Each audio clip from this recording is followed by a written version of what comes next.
Hi అండి.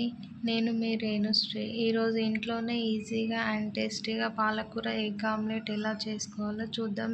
ముందుగా పాలకూర, పచ్చిమిర్చి, ఆనియన్స్ సన్నగా కట్ చేసుకొని పక్కన పెట్టుకొని ఒక బౌల్ తీసుకొని అందులో వేసుకొని కొంచెం పసుపు, ఉప్పు, కారం, అల్లం వెల్లిపాయ పేస్ట్ వేసుకొని బాగా కలుపుకొని ఒక ప్యాన్ తీసుకొని ఆయిల్ వేసుకొని ఇలా స్ప్రెడ్ చేసుకోవాలి. స్ప్రెడ్ చేసుకున్న వాటిని సైడ్స్ కొంచెం అడ్జస్ట్ చేసుకుంటూ ఒకవైపు కాలినాక ఇంకోవైపు తిప్పి కాల్చుకొని ఒక ప్లేట్లో తీసుకోవాలి.